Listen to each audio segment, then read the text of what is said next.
So hey guys, so makikita niyo po meron po tayong clock sa ating pong screen. 2 minutes na lang ay mag-EOS na. So sa ngayon po kami ay nasa top 5. So a few weeks back napag-usapan namin, try kaya natin mag-top plan kahit top 10 lang, no? So masubukan na natin. Pero eto, nakakatuwa na kami po ay nasa top 5 sa ngayon. So hintayin natin to. So more than a minute na lang ay mag-EOS na. So currently nasa top 5 pa rin. So grabe itong mga sa top 1, 2, and 3 na ang tataas talaga ng trophies. Ang lowest trophy namin dito ay 5.6k yata. So mukhang kailangan nating magbawas. Pero wala na talagang puno na kami. 50 members na po ito. So hintayin na lang natin talaga mag-EOS para makita natin kung ano ba talaga ang magiging result nito. So far, kami ay nasa top 5 pa rin. Globally, kami po ay nasa 57. So globally, pero sa Philippines top 5 tayo. So ayan na, tapos sa 30 seconds na lang halos. At hintayin natin kung ano mangyayari. So maraming salamat sa mga nag-join po dito sa clan. So wala po itong bayad. Ito po ay for fun lang talaga.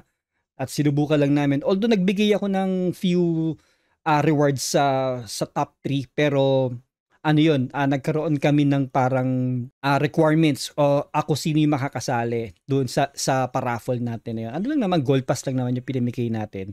So hindi naman siya yung sobrang sobrang laki. So hintayin natin mag-EOS.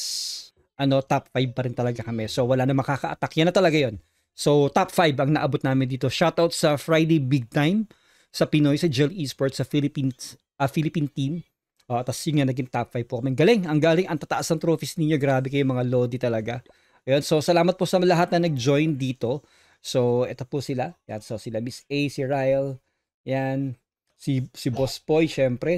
Yung ating mga members talaga. Nandito si shoutout kay Uncle ngayon ko lang siya nakita talaga nagseryoso ng pagtataas. Umabot ng 6k yan si Uncle. Pero syempre nagkaroon pa tayo ng mga defenses. Kaya nabawasan pa. 6,000 plus siya kanina no? Kahit ako kanina 5.9 din ako dapat. Pero nabawasan pa yung trophies ko kasi nga puro 3-star yung nangyari sa atin dahil doon sa mga, nabawasan pa ako ng 200 plus. So shoutout po sa lahat ng mga nag-join dito sa atin despite na for fun lang talaga ito. So, ayan. So, ayan na po, nag-EOS na. So, top 5 nga po ang naabot natin dito. May umalis na lang kasi kagad kaya bumaba agad kami. Pero yung nga kanina, yung bago ay nag-top 5 talaga tayo. Pero shoutout po talaga sa top 1, 2, and 3. Ang gagaling talaga ninyo.